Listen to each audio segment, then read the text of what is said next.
sampai pagi.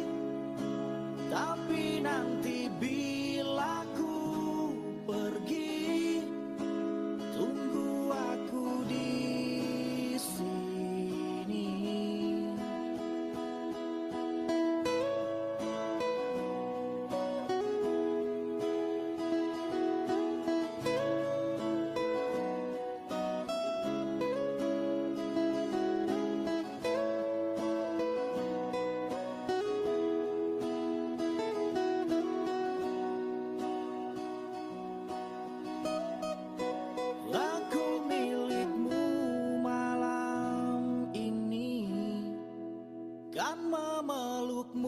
Sampai pagi. Tapi nanti bila ku pergi, tunggu aku di sini.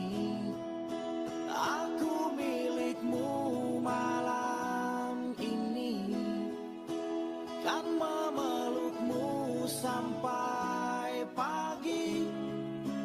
Tapi nanti bila ku pergi, tunggu aku di sini. Aku milikmu malam ini, kan memelukmu sampai pagi.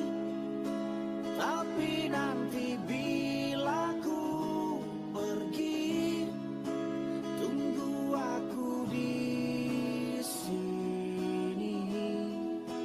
Tunggu aku di sini. Tunggu aku di sini.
Terasa indah bila kita terbuai dalam alunan cinta.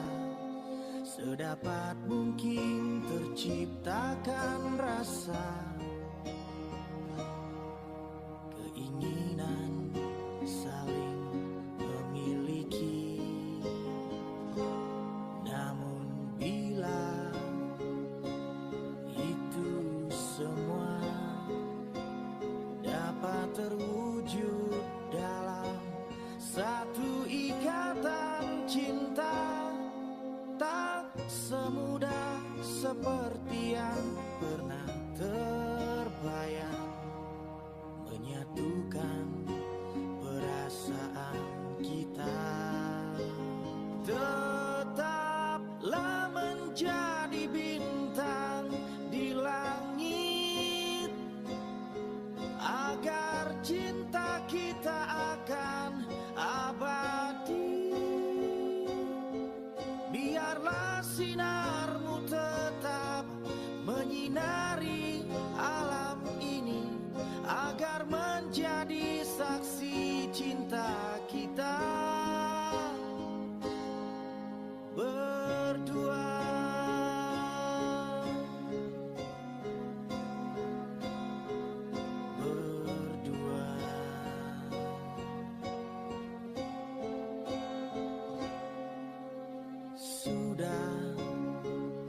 Terlambat sudah, kini semua harus berakhir.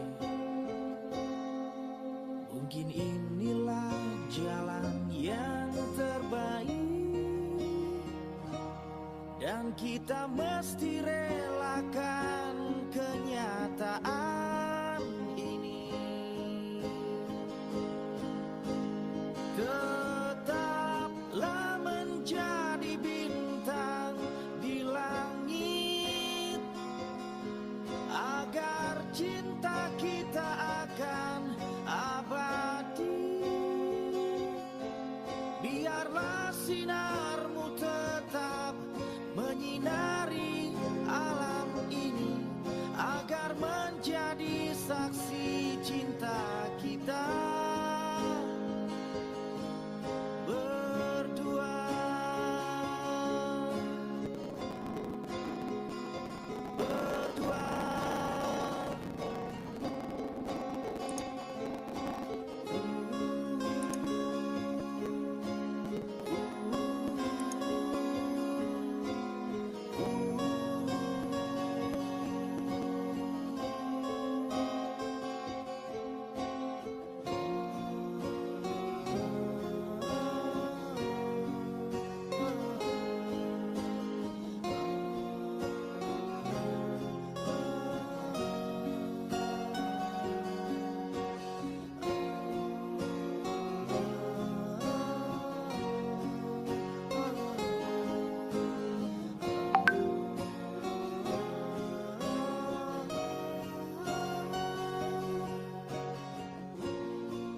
Menjadi saksi kita berdua.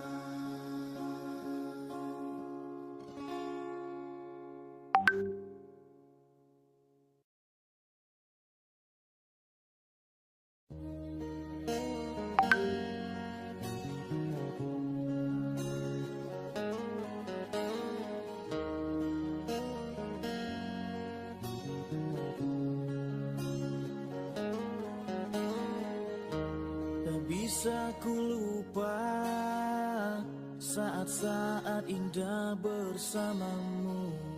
Semua cerita mungkin kini hanya tinggal kenangan. Ku harus pergi meninggalkanmu di dalam sepiku. Bukan inginku untuk menyakiti perasaanmu. Maafkan aku.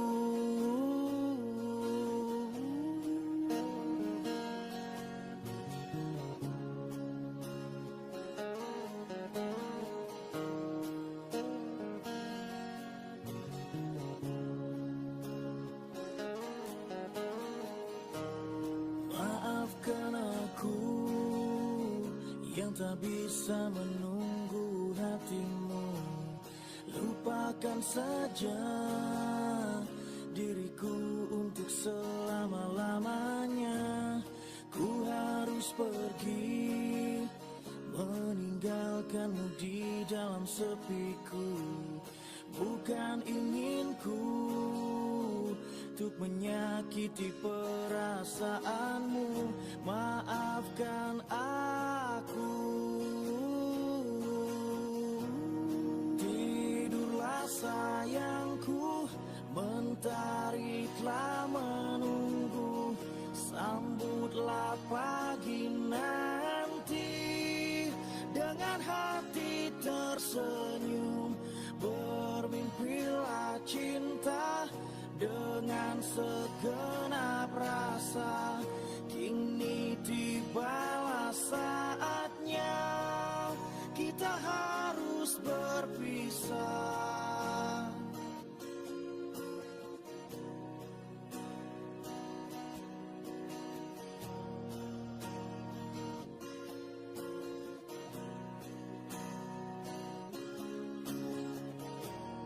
Tidurlah sayang.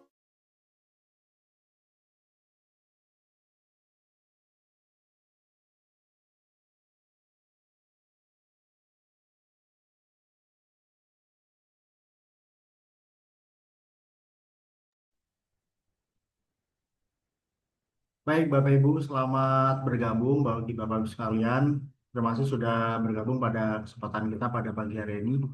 Mohon bagi Bapak Ibu yang dapat mengirimkan informasi terkait dengan webinar ini kepada rekan-rekannya untuk bisa men-share begitu berkaitan dengan topik webinar yang akan kita selenggarakan pada waktu dekat ini, Bapak Ibu sekalian. Nah, tentunya saya juga ingin menyapa beberapa kawan di sini ya, yang yang hadir ya, Pak Gunawan, Bu Stiasi, Samsudin, Bu Lia, ya, beberapa juga Pak Yetno, Mbak Nisa, Mbak Sabta, itu beberapa kawan juga yang okem begitu. Semoga kawan-kawan akan menikmati begitu eh, diskusi yang akan kami tawarkan berkaitan dengan tentunya yang memiliki kesesuaian dengan ruang lingkup yang kita lakukan selama ini ya Bapak Ibu ya berkaitan dengan di ruang kelas ya tentunya Bapak Ibu sekarang bisa jadi menerapkan program pendidikan di ruang kelas ataupun secara daring ya seperti yang kita lakukan pada pagi hari ini. Sebelumnya saya izinkan untuk mulai Bapak dan Ibu sekalian. Bismillahirrahmanirrahim. Assalamualaikum warahmatullahi wabarakatuh. Selamat pagi Bapak dan Ibu. Salam sejahtera bagi kita semua. Salam, Om Swastiastu, Namo Buddhaya, salam kebajikan. Yang kami hormati tentunya narasumber kita yang hadir pada pagi hari ini, yakni yang kami hormati Ibu Dr. Anda Cici Hamidah MSc Psikolog. Berikutnya juga yang kami hormati eh, peserta begitu ya, atau juga kawan-kawan dari himpunan pendidik dan pengajar muda Indonesia yang setelah hadir dalam kegiatan kita pada pagi hari ini. Ada juga beberapa mahasiswa tadi yang saya lihat ya, terima kasih sudah hadir pada pagi hari ini. Beberapa ada pun susunan acara yang akan kita kerjakan atau kita lakukan adalah sebagai berikut. Tentu kita pembukaan begitu Bapak Ibu sekalian dilanjutkan dengan doa. Terus kita lanjut ke menyanyikan lagu Indonesia Raya dan dilanjutkan dengan paparan materi ya berkaitan dengan psikologi positif pendidikan ini yang akan kita dengarkan bersama oleh narasumber kita. Setelah paparan baru kita lanjutkan ke sesi diskusi tanya jawab, mungkin sharing ataupun pertanyaan dipersilakan baik melalui chat di link kolom chat begitu ataupun secara langsung. Namun kami harapkan tentunya Bapak Ibu bisa menanyakan atau mendiskusikan secara langsung agar maksud dan tujuannya bisa kami tangkap secara utuh. Terakhir nanti kita penutup, kita akan berikan sertifikat kepada narasumber kita dan juga tentunya Bapak Ibu yang hadir pada pagi hari ini akan kami kirimkan link daftar hadir ya nanti di akhir untuk Bapak Ibu isi untuk bisa kita jadikan raw material ya atau bahan untuk kita bisa buatkan sertifikat yang akan kami berikan di kegiatan pasca kegiatan webinar ini. Baik Bapak Ibu hadirin yang kami hormati rekan-rekan sekalian, tentunya sebelum kita mulai kegiatan kita pada pagi hari ini, marilah kita bersama-sama menundukkan kepala seraya berdoa kepada Tuhan Yang Maha Kuasa, Allah Subhanahu Wa Taala. Semoga kita semua yang hadir pada pagi hari ini ataupun rekan-rekan saudara kita yang tertimpa musibah di Sumatera ataupun di daerah lainnya agar dapat diberikan kemudahan di dalam menyelesaikan masalahnya dan tentunya beberapa pertolongan baik itu dari rekan kita ataupun dari Allah SWT tetap diberikan secara utuh dan sebaik-sebaiknya. Berdoa saya pimpin menurut kepercayaan dan keyakinan masing-masing. Berdoa dimulai.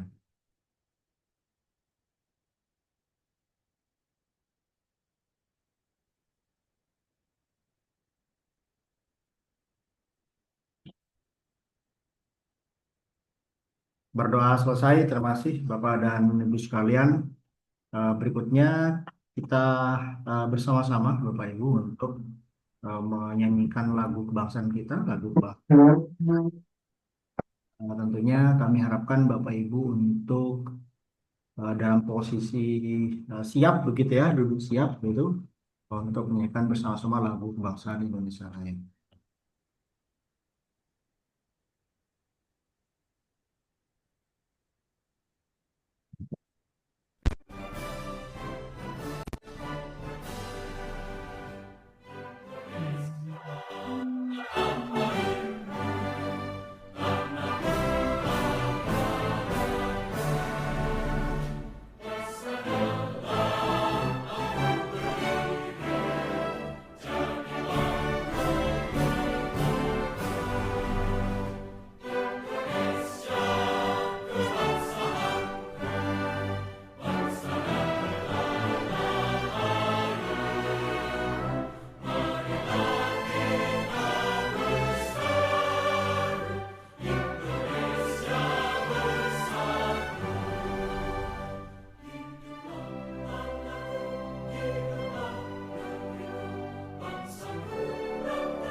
Selesai, terima kasih Bapak dan Ibu sekalian.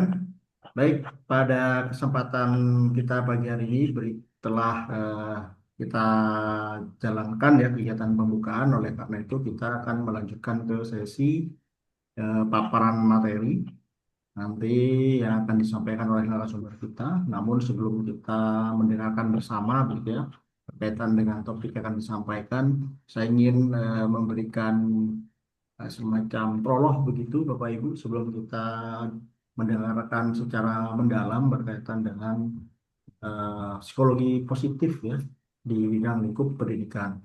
Kami dari Himpunan Pendidik dan Pelajar Muda Indonesia tentunya memiliki tujuan ya di dalam melakukan kegiatan pergerakannya. Salah satunya adalah memberikan edukasi sosialisasi yang berhubungan dengan lingkup pendidikan.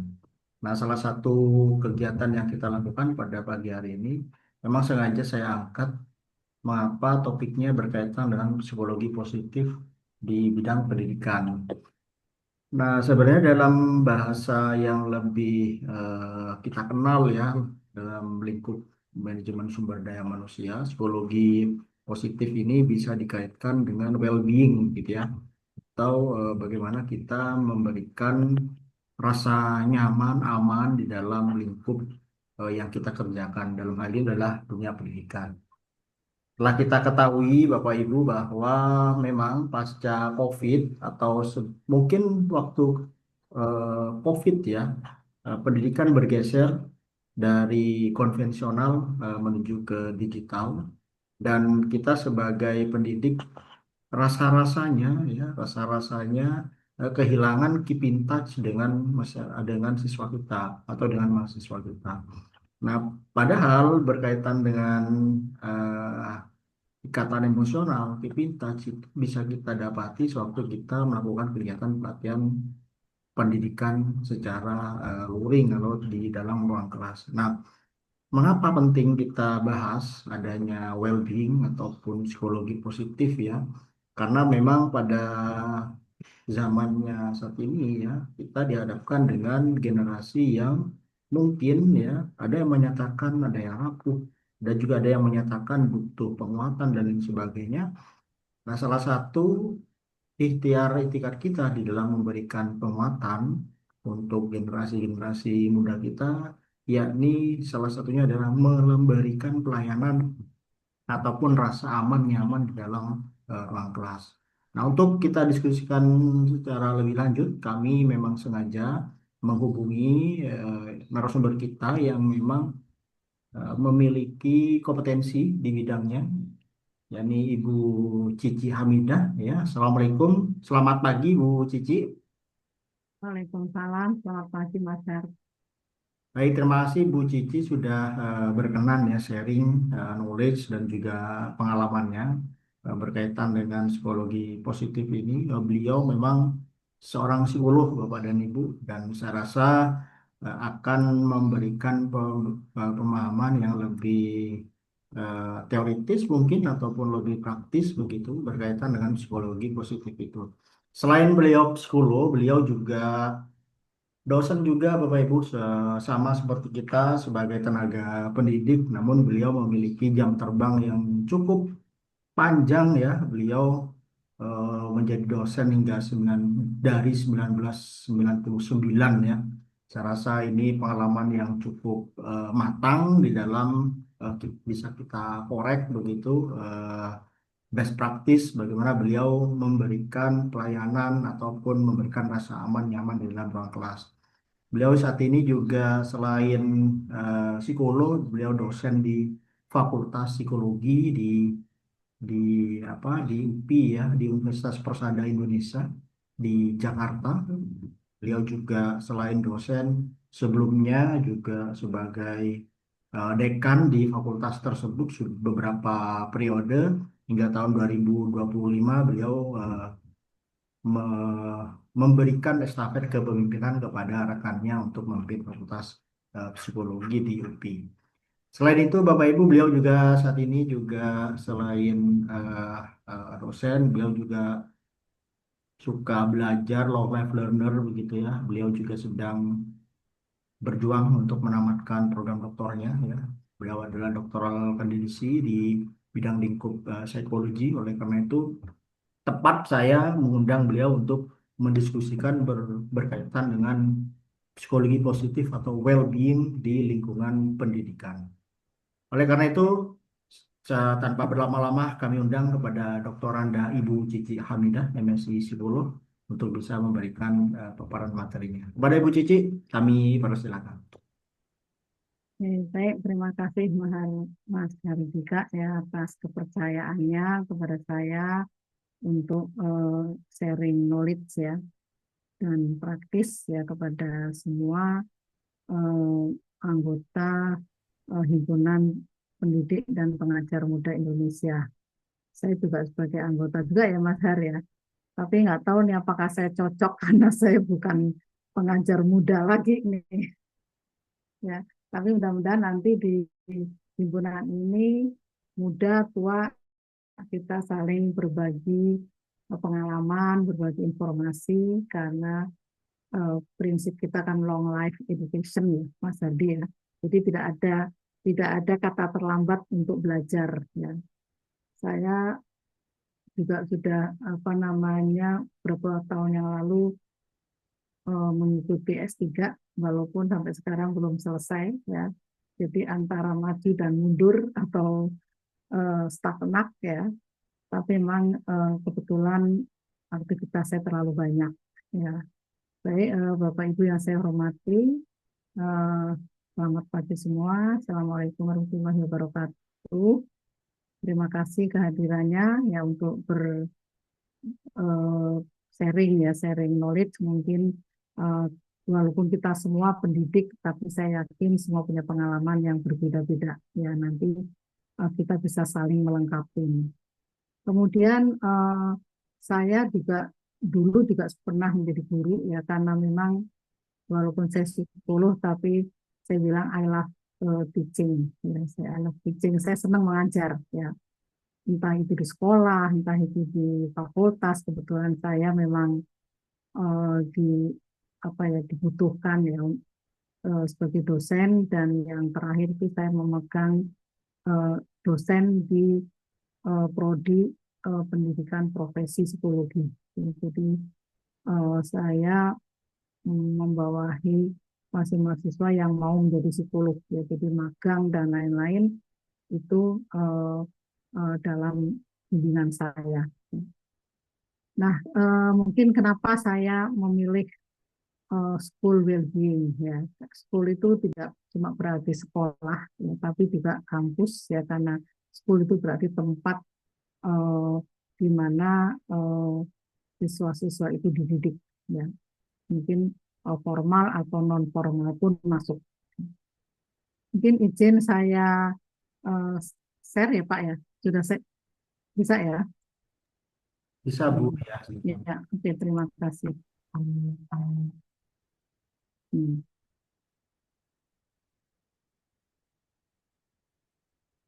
Sudah kelihatan Mas Er? Masih proses ya sudah Bu, tinggal di slide, apa di slideshow. Oh, di slideshow ya, baik. Oh, saya memilih topik school well-being ya karena eh, apalagi kurikulum kurikulum yang kemarin ya. Saya nggak tahu sekarang katanya ada perubahan bagaimana sekolah itu sangat menuntut siswanya untuk melakukan eh, aktivitas yang luar biasa ya sehingga banyak anak-anak yang merasa benar-benar tertekan dengan kurikulum yang walaupun kurikulumnya kalau di kelihatannya kayak eh, membahagiakan apa namanya kurikulum merdeka ya, tapi ternyata tidak membuat si siswa merdeka ya. Justru terlalu terikat dengan sistem dan kurikulum yang tersedia. Jadi school well-being ini, oh saya mau ini ya, gimana saya bisa itu ya Mas ya bisa slideshow ya. Ya itu, nah itu Bu. Oh ya, oke. Jadi pengertiannya school well-being itu adalah keadaan yang memungkinkan individu, ya, di mana ini siswa untuk memuaskan kebutuhan-kebutuhan dasarnya, yaitu kebutuhan material dan non material yang meliputi dimensi having, loving, being, dan health. Ya. Jadi school well-being itu biasa disebut dengan kesejahteraan sekolah. Ya. Jadi psikologi positif itu sekarang diarahkan pada hal-hal yang sifatnya berkaitan dengan kebahagiaan, dengan kesejahteraan. Jadi ada well-being, ada school well-being, ada social well-being, ada psychological well-being. Mungkin nanti kita akan diskusi di next kesempatan, kita akan bahas psychological well-being bagi guru, ya, bagi guru. Kita juga harus bahagia loh, ya. Dan yang menciptakan kebahagiaan itu ya kita sendiri, ya. Kita tidak terikat dengan orang lain, kita tidak depend on situasi, tapi kita harus menciptakan kebahagiaan itu pada diri kita sendiri. Saya lanjut. Nah, ini ya konsep teorinya si Alat ini. Jadi di sini rumah, ya, ini lingkungan, komunitas, dan ini sekolah, ya. Ada proses pembelajaran, ada proses pengajaran, ya, dan pendidikan. Kemudian diharapkan dalam school well-being itu skemanya teaching and learning ini bisa menimbulkan well-being pada anak didik, ya. Jadi mungkin pengalaman saya mengajar, saya jadi siswa di tahun-tahun 80-an, 18 ya. Itu kan apa namanya, istilahnya guru itu ya cuma ngajar aja, dia nggak peduli dengan apa namanya, dengan kondisi siswa, ya, siswa ngerti nggak ngerti, nyaman nggak ngerti. Yang penting dia mengerjakan, kalau mengerjakan dikasih hukuman kan gitu aja, ya. Tapi ternyata kalau saya perhatikan justru siswa-siswa zaman dulu itu lebih tough, ya, lebih kuat, ya, dengan sistem yang sangat sederhana sebetulnya, tapi membuat anak-anak siswa zaman dulu itu saya rasa lebih mandiri, ya, dibanding zaman sekarang yang semuanya disediakan, ya.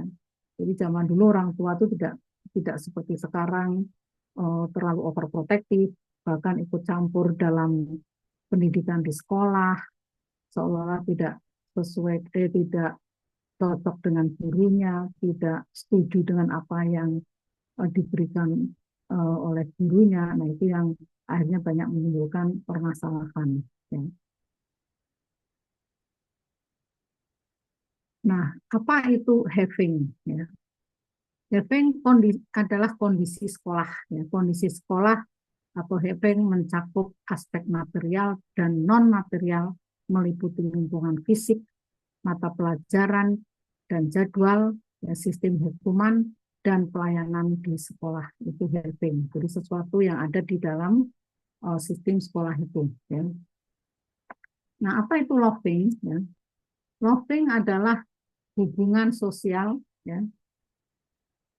merujuk kepada lingkungan pembelajaran sosial, hubungan antara guru dan siswa, hubungan dengan teman sekelas, dinamika kelompok atau dinamisasi kelompok, kerjasama antar sekolah dan rumah, ya, jadi guru dan orang tua siswa, pengambilan keputusan di sekolah, dan keseluruhan atmosfer sekolah.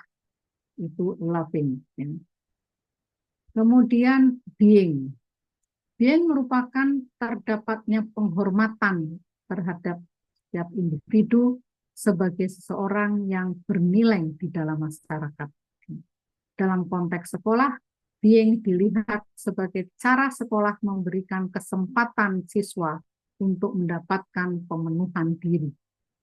Hal tersebut dapat berupa adanya kesempatan yang sama bagi semua siswa untuk menjadi bagian dari masyarakat sekolah, dan siswa dapat melakukan pengambilan keputusan terkait dengan keberadaannya di sekolah, serta adanya kesempatan untuk mengembangkan pengetahuan dan keterampilan berdasarkan minat siswa. Itu jadi dia tuh diuangkan ya, dia tuh jadi punya bagian atau menjadi bagian dari sekolah itu. Kemudian yang keempat, health, ya, status kesehatan, yaitu dilihat dalam bentuk yang sederhana, yakni tidak adanya sumber penyakit siswa, sumber penyakit dan siswa yang sakit. Ya. Status kesehatan siswa ini meliputi aspek fisik dan mental berupa simptom psikosomatis. Ya. Simptom psikosomatis itu sebetulnya penyakit fisik yang diakibatkan oleh psikis. Ya. Misalnya anak ketika ujian, udah mulai ujian, langsung mahnya kambuh, ya.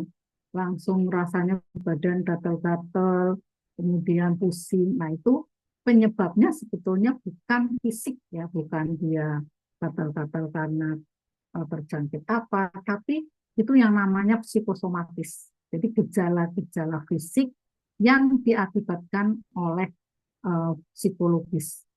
Ya, jadi biasanya siswa yang memang dia nggak suka dengan sekolah itu, dia nggak care dengan pelajarannya, ketika ada ujian itu dia stres, ya stres kemudian menimbulkan ada yang mahnya kambuh, ada yang buang-buang air, ada yang misalnya gatal-gatal atau itu yang dinamakan psikosomatis, ya.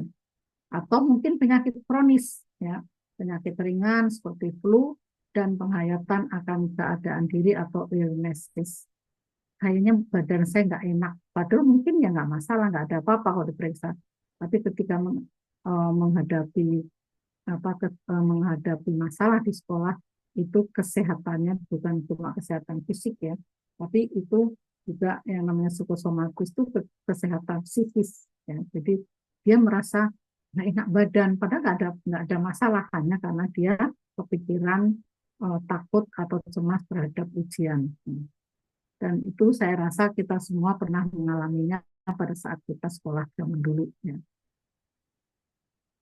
Nah, sekarang faktor apa yang mempengaruhi well-being atau kesejahteraan sekolah? Ya.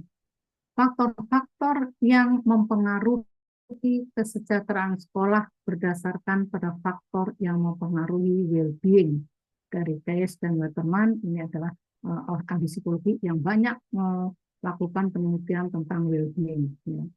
Terutama yang school well-being, ya. Karena nanti ada subjective well-being, ada psychological well-being, ada social well-being. Tapi untuk ahli ini, Keyes dan Waterman ini, beliau spesialis meneliti kebahagiaan pada siswa di sekolah dan disesuaikan ke dalam konteks siswa sekolah, ya. Antaranya lain adalah yang pertama, hubungan sosial. Hubungan sosial itu mempengaruhi school well-being, ya.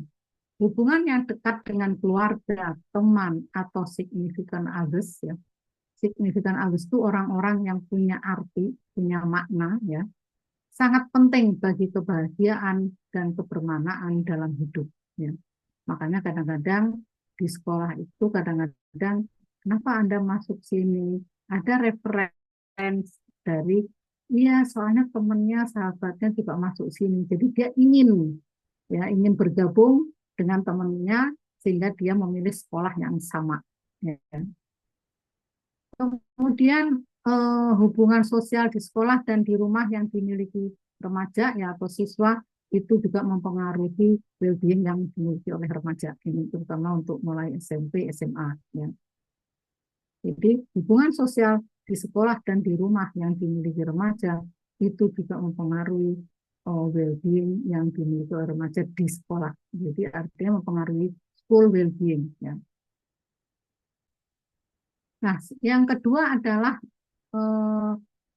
faktor teman dan waktu luang.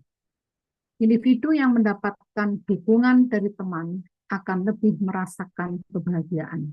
Ya. Karena siswa itu kan di sekolah selain dia harus ya menimba ilmu, harus meningkatkan kemampuan kognisinya, ya, sehingga dia mengikuti pembelajaran dengan segala beban apa namanya mata pelajaran yang banyak, ya. Tapi eh, itu akan berkurang ketika dia memiliki dukungan teman. Ya. Biasanya teman sebangku itu amat sangat eh, memberi memberi dukungan, ya, memberi manfaat. Jadi mungkin Bapak Ibu yang berkecimpung di dunia pendidikan, menjadi guru, pasti akan memahami eh, pengaruh kebahagiaan anak-anak itu ketika anak-anak yang punya teman akrab dengan anak-anak yang selalu menyendiri atau loneliness, ya. Itu ternyata itu juga dalam pendidikan mempengaruhi prestasi belajarnya karena ada semangat, ada dukungan sosial, ada dukungan informasi. Kalau apa-apa dia dikasih tahu, itu eh, mempengaruhi school well-being yang selanjutnya juga akan ikut mempengaruhi prestasi belajarnya. Ya. Kemudian yang ketiga, aktivitas waktu luang seperti olahraga yang diikuti siswa itu dapat menciptakan mood positif, ya, menciptakan perasaan yang positif, menurunkan tingkat stres yang dimiliki dan menimbulkan perasaan bahagia. Mungkin kita masih ingat kalau sudah ada kosong kemudian kita disuruh olahraga, seneng banget, ya. Apalagi kalau fasilitas sekolahnya ada basket, itu disitulah rasanya semua perasaan, semua ketegangan itu udah bercampur baur. Aktivitas dengan teman tuh rasanya bahagia banget, ya. Atau mungkin ayo naik sepeda bareng rame-rame misalnya. Kemudian yang ketiga adalah volunteering, yaitu partisipasi sosial dapat meningkatkan kebutuhan pemenuhan dari self-focus need. Jadi keterlibatan siswa ya ke dalam satu kegiatan itu juga ikut mempengaruhi faktor school well-being ini. Ya. Kegiatan sukarela dapat menumbuhkan hubungan positif dengan individu lain dan meningkatkan integrasi sosial. Banyak sekolah memiliki program layanan masyarakat yang memberi kesempatan remaja untuk terlibat dalam sejumlah kegiatan. Saya baru-baru ini mengikuti sekolah yang secara volunteer terjun ke masyarakat, melihat bagaimana masyarakat bertanam, ya, bercocok tanam, kemudian bagaimana masyarakat itu memelihara hewan peliharaan, ya, itu bahagia banget itu siswa-siswa itu, ya, apalagi orang kota mendapatkan suasana desa yang sejuk, ya, yang bersih, itu membuat mereka tuh happy sekali, ya. Kemudian partisipasi dalam kegiatan yang bermakna berkaitan dengan tingginya kepuasan hidup di kalangan remaja. Ya, jadi makanya kegiatan yang disediakan sekolah itu akan sangat bermanfaat, ya, untuk salah satunya menciptakan school well-being ini. Tapi kita juga harus perhatikan bahwa kegiatan itu sifatnya jangan memaksa. Ya, artinya siswa itu harus memilih sesuai dengan keinginannya, sesuai dengan minatnya, bahkan mungkin kalau secara jauh mungkin sesuai dengan bakatnya misalnya. Ya. Jadi sekolah itu memfasilitasi, ya, pengembangan dirinya melalui partisipasi kegiatan-kegiatan yang positif. Kemudian peran sosial. Ya. Remaja memiliki kebutuhan untuk menjelaskan siapa dirinya dan apa peranannya dalam masyarakat. Lingkungan sekolah menjadi salah satu tempat bagi siswa untuk menjalani peran sosial melalui kegiatan yang ada. Jadi lepas dari dia anak siapa, bapaknya pejabat apa, tapi ketika dia di sekolah itu dia merasa bahagia, ya, ketika dia mendapatkan peran yang mungkin orang tuanya mungkin nggak setuju, ngapain kamu kok ikut kegiatan, eh, misalnya kegiatan turun lembah atau mungkin ngurus eh, rumah atau lingkungan yang kumuh. Nah, padahal itu tuh justru dia akan merasakan peran sosialnya dia eh, dihadapkan pada realitas sosial yang ada. Ya. Kemudian peran sosial di lingkungan individu yang berada itu juga dapat meningkatkan well-being individu tersebut.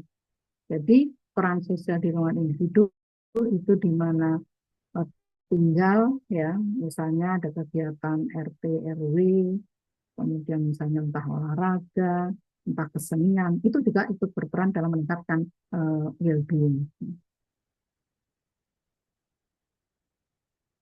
Kemudian karakteristik kepribadian, ya, kalau tadi itu lingkungan eksternal, ya, tapi ternyata faktor-faktor yang mempengaruhi well-being ini, ya, atau full well-being itu tidak hanya faktor luar, ya, tapi ternyata faktor internal individu itu juga mempengaruhi. Di sini yang eh, disorotin adalah karakteristik kepribadian. Nah, dalam kepribadian itu ada ekstrovert, ada introvert, ya. Nah, kepribadian ekstrovert dan neurotis, ya, neurotis itu kecenderungannya lebih ke introvert, ya, berhubungan dengan emosi dan perasaan. Ekstrovert adalah dimensi kepribadian yang berhubungan dengan kebahagiaan karena individu yang ekstrovert lebih berpartisipasi aktif dalam aktivitas sosial yang menimbulkan perasaan positif. Ya. Karena dia orangnya terbuka, percaya diri, senang bergaul, kemudian akhirnya dia senang mengikuti kegiatan-kegiatan sosial dan itu sangat membuat dia atau menimbulkan perasaan yang positif, ya, happy, gitu, nyaman. Nah, kemudian tokoh lain menjelaskan faktor kepribadian seperti harga diri, internal locus of control, dan kecenderungan ekstraversi juga mempengaruhi well-being siswa di sekolah. Jadi faktor harga diri, ya, memang harga diri itu penting, ya, tapi di dalam lingkungan sekolah itu kalau seorang siswa yang memang mungkin dari pendidikan di rumahnya itu sudah membuat dirinya memiliki harga diri yang tinggi, ya, sehingga dia merasa berbeda dan lebih tinggi dari teman lainnya, itu juga pasti akan mempengaruhi bagaimana partisipasi dia dalam kegiatan-kegiatan sosial. Mungkin saya mau ikut, tapi kalau saya jadi pimpinan, misalnya saya jadi ketua, nah itu juga kadang-kadang tidak membuat nyaman teman-teman yang lain. Kemudian tujuan dan aspirasi itu juga mempengaruhi well-being. Komitmen individu untuk mengatur tujuannya akan membantunya memahami makna hidup dan mungkin membantu mengatasi masalah.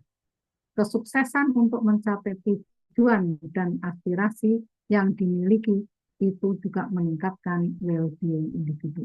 Ya. Bagi siswa sekolah, pencapaian serta penghargaan terhadap prestasi yang dimiliki dapat menimbulkan kepuasan mereka terhadap kehidupan sekolah yang dijalani. Jadi anak-anak yang sering mendapatkan pujian, penghargaan, entah dia juara ini itu olahraga atau kesenian atau mungkin prestasi belajarnya baik, itu akan membuat dia mengalami school well-being. Nah, jadi kesimpulannya school well-being itu merupakan salah satu faktor yang dapat membuat prestasi siswa, artinya membuat meningkatnya prestasi siswa karena siswa belajar merasa happy, dia mempersepsikan lingkungan juga membuat dia bahagia, ya. Tapi ternyata dalam kehidupan sehari-hari masih minim, ya, sekolah yang menindaklanjutin school well-being ini. Jadi sekolah itu harus berperan, ya, dalam pelaksanaan school well-being. Nah, Jadi sarannya bagi sekolah itu, sekolah merupakan tempat di mana siswa-siswa menghabiskan sebagian besar waktunya dalam sehari, ya, apalagi yang apa namanya yang sekolah penuh itu, ya, apa namanya kayak sekolah-sekolah yang unggulan itu kan benar-benar anak pagi pulang sore, ya. Tapi kadang-kadang orang tua juga nggak tahu apakah mereka di sekolahnya bahagia atau tidak. Ya, ada yang pulang udah capek banget, tapi kalau dia bahagia, capeknya itu terasanya beda, ya, masih semangat, ya. Tapi kalau udah lemas, ditanya nggak bisa jawab, udah kayak bete sekali. Nah, itu sebetulnya si orang tua harus mulai eh, perhatian, ya. Jadi sekolah diharapkan mampu menciptakan suasana, iklim, atmosfer yang ramah dan nyaman bagi siswa. Dan di sini guru juga ikut andil dalam tumbuhnya school well-being pada siswa.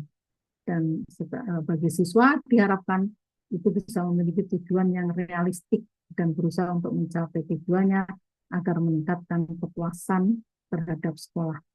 Jadi kenapa kalau ditanya orang tua menyekolahkan anak-anak ke sekolah-sekolah yang apa namanya yang mahal, ya, yang sepertinya sekolahnya keren, ya, gurunya juga oke, tapi sebetulnya itu belum cukup, ya, untuk menciptakan school well-being bagi anak-anak ini. Jadi menciptakan school well-being itu memang diharapkan itu dari sekolah, ya, dari rumah dulu nih, dari rumah, kemudian eh, perasaan atau emosi dari rumah, yang dia keluar rumah dengan perasaan tenang, ya, itu nanti di sekolah juga akan terbawa, ya, atmosfer emosi itu, dan akhirnya dia juga akan eh, berpikir positif, bersikap positif, dan berperilaku positif dan nyaman, ya, ketika dia berhubungan dengan lingkungannya. Oke, ini katanya terima kasih.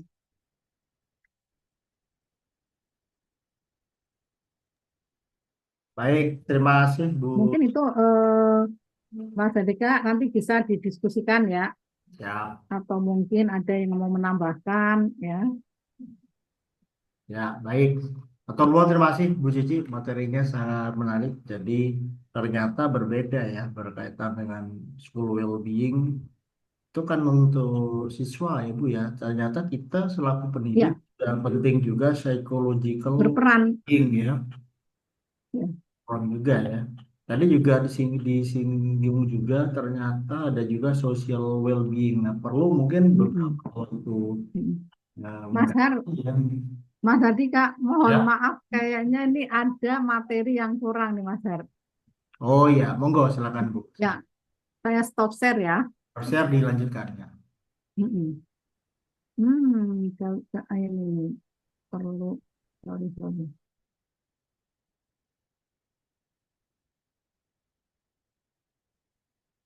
Mm-mm.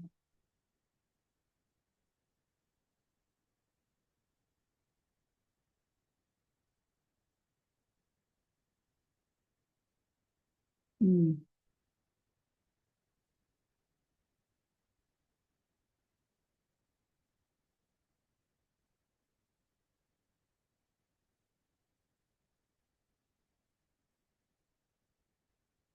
Ya, gimana saya share lagi, ya, Mas? Ya Bu, silakan di close dulu tadi. Mm-mm. Terus di share lagi yang baru silakan. Yang mana yang tadi harus di close dulu, ya? Ya, di close sudah di close untuk di layarnya. Tinggal Ibu nanti dicari Oh, share lagi, ya. share screen. Karena saya buat kayaknya banyak nih keliru sama keliru. Hmm, hmm, hmm, hmm. Udah, Mas? Masih proses Bu. Nah, ini sudah. Hmm. Yang tadi ya, beda. Iya, iya. Tadi ada saya sudah cari materi Oh, bukan. Bukan, Beda. Mas. Saya stop share dulu. Ya, saya dulu, Bu. Kayaknya keliru nih. Sambil lalu Ibu Cici mencari materi Bapak Ibu Mm-mm. sekalian, mungkin nanti sambil lalu Iya, siapkan jika ada yang ditanyakan atau didiskusikan berkaitan dengan well-being tadi. Nah, ini sudah siap, ada Pak Gunawan akan bertanya, namun kita beri kesempatan dulu sebentar Bu Cici untuk iya, cari materi ya. Disimpan Pak Gun, dicatat kalau perlu, khawatir lupa pertanyaannya. iya. Ayo, di list aja. Ya, monggo.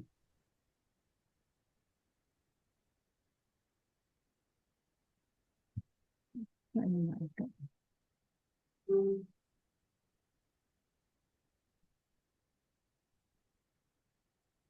Saya share ke Mas Hadika ya. Boleh Bu ya, ini di Mm-mm. close dulu biar Close saya. dulu ya.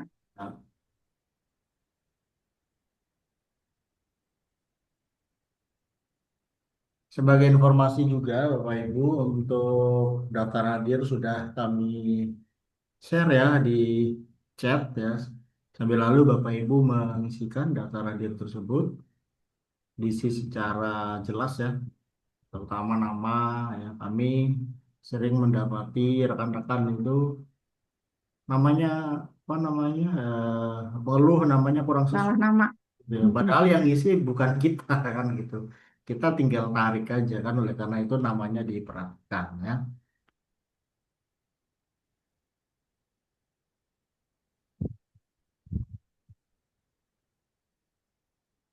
Dan sambil lalu Bu, sambil lalu Ibu Iya, ya, iya, iya. bisa kita buka Iya, sesi iya. diskusi Monggo deh. ya. Ini sudah Mm. siap menyambut ya saudara kita dari timur ya. Sudah sholat Mm. duhur rupanya ini ya. Pak Gunawan Ekwaran. Monggo Pak Gun disampaikan. Ya, terima kasih. Assalamualaikum warahmatullahi wabarakatuh. Waalaikumsalam. Waalaikumsalam. Yang saya hormati Pak Andika dan Ibu pemateri. Materinya sangat menarik sekali. Beranjak dari materi ini, saya berpikir tentang psikolog, berarti menyangkut dengan siswa dan guru. Sangat menarik. Tapi kondisi yang ada di lapangan sangat berbeda jauh dengan apa Oh yang gitu. dijelaskan. Hmm. Namun, karena kalau bicara tentang psikolog, berarti bicara tentang karakter atau tingkah laku. Iya betul Pak. Berbeda, Ibu. Karena di kondisi sekarang kita tahu bahwa anak-anak zaman sekarang itu apa yang Ibu sampaikan dari rumah senang, tapi kalau di sekolah sangat gembira, tapi berbeda. Hmm. Ini yang membuat kita sebagai guru kadang-kadang dilema. Hmm. Tingkah laku atau Hmm. karakter ini tidak mencerminkan sebagai seorang siswa, Hmm. mungkin karena persoalan pembelajaran atau tingkah laku yang sudah terbawa dari rumah. Hmm. Mohon pencerahan dari Ibu. Itu saja dari saya. Terima kasih. Betul. Terima kasih Pak Gunawan ya pertanyaannya. Tapi memang eh, walaupun judulnya school well-being ya, tapi well-being ini memang harus diawali dari rumah Pak. Ya, harus diawali dari rumah. Bagaimana anak-anak itu merasa nyaman, ya, merasa aman, merasa eh, senang ya. Nanti dia keluar ke sekolah juga pasti perasaan itu masih mengikut ya.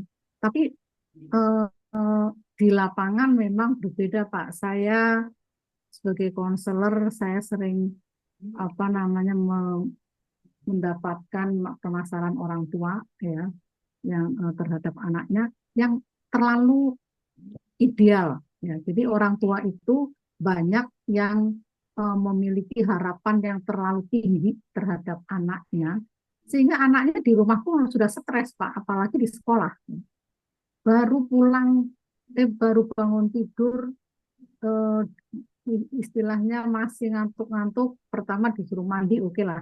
Tapi sebelum berangkat nunggu ini dia suruh belajar. Ayo baca dulu, jadi nanti di sekolah. Nah itu loh.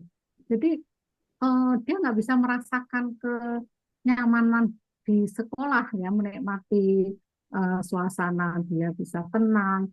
Tapi ibunya tuh selalu mendrill ya, mendrive anak ini untuk selalu nanti perform. Artinya dia mau anaknya tuh terbaik lah. Nah itu yang membuat ya anak pasti stres ya, akhirnya well-being eh, tidak tercipta. Ya. Jadi memang kondisi awalnya itu harus dari rumah, Pak.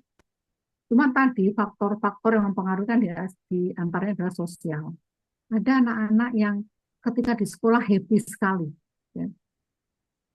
Tapi ketika di rumah itu langsung kembali ke situasi yang benar-benar merasa tidak nyaman. Karena apa? Karena tadi tekanan orang tua yang terlalu menuntut anak untuk perform.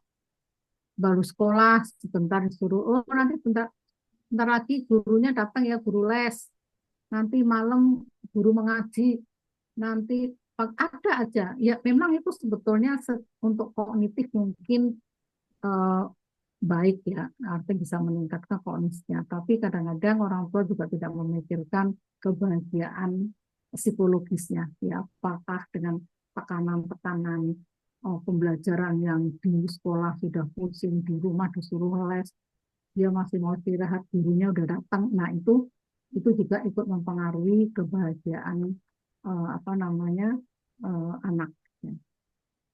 Gitu Pak Gunawan. Memang kondisi ideal dengan ini beda ya, tapi memang harus diciptakan Pak. Ya, jadi kondisi ini memang harus diciptakan dan itu mestinya kerjasama antara guru, ya, sekolah dan rumah. Ya. Makanya jalinan atau hubungan antara orang tua dan guru itu sebaiknya selalu ada ya. Jadi jangan miss, guru nggak tahu anaknya di sekolah, orang tua juga nggak tahu anaknya di sekolah, guru nggak tahu anaknya di rumah misalnya. Jadi kondisi itu harus selaras. Gitu Pak Gunawan. Ada lagi yang mau ditanyakan? Ya, ya betul. Terima kasih Ibu. Nanti gini Ibu, persoalannya karena kalau psikologis ini solusi yang menurut Ibu kepada kami misalnya sebagai panduan, artinya ketika kita lihat karakter anak zaman sekarang dipenuhi dengan media sosial, terus ada hal-hal yang tidak senonoh yang dilakukan oleh siswa.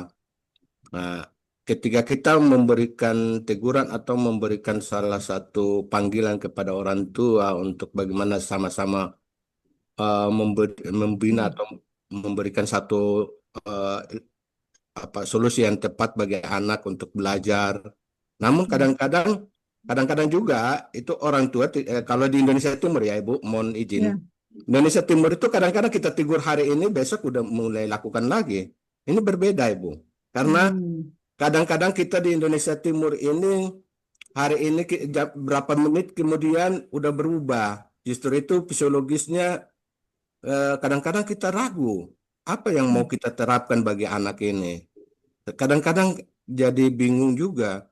Kita udah berbuat yang terbaik, artinya school well-being ini kita ingin terapkan, namun anak-anak ini kadang-kadang kita rasa bagaimana ya, mau dibilang jengkel atau benci karena sudah membosankan. Artinya malah kita pendekatan persuasif terhadap yang bersangkutan kita bina, lalu kita arahkan ke guru BK untuk bagaimana membina yang bersangkutan.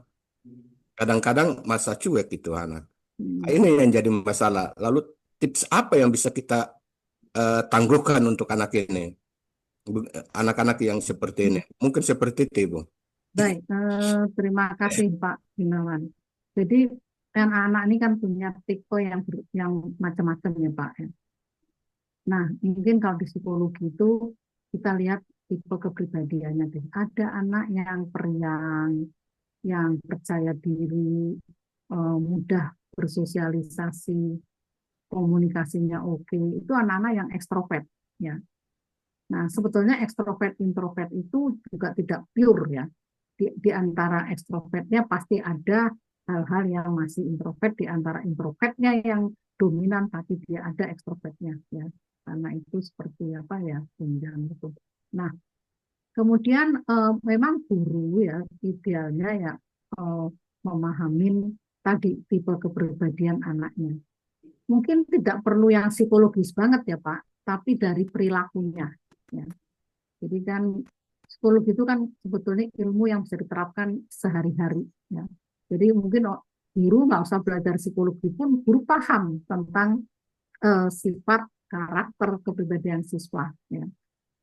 Nah, sekarang bagaimana Bapak akan apa ya mengatasi anak-anak dengan yang berbeda karakter? Itu mungkin ya tadi Bapak, yang pertama kita harus memahami karakternya, kemudian dengan pengalaman, oh anak ini kalau ditegur dia marah, tapi anak ini kalau ditegur malah bandel kan gitu ya. Nah, memang kita dituntut ya Pak untuk kalau kita mengintervensi apa namanya mengintervensi atau kita kepengen mengubah anak itu juga harus dimulai dari bagaimana kita memahami anak itu secara utuh. Karena setiap anak unik ya. Jadi kita nggak bisa seperti ilmu apa yang disamakan, nggak bisa Pak.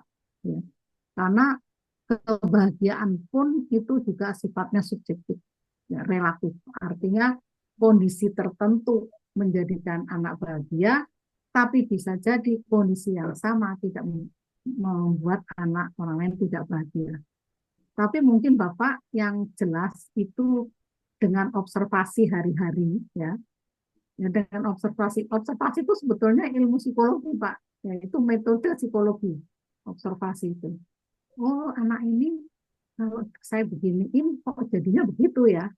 Nah, kita akan merubah metode kita untuk memahami karakter anak itu. Sehingga tidak mungkin kita menerapkan metode yang sama kepada anak yang seklasikal itu enggak, Pak. Ya, jadi sifatnya lebih individual.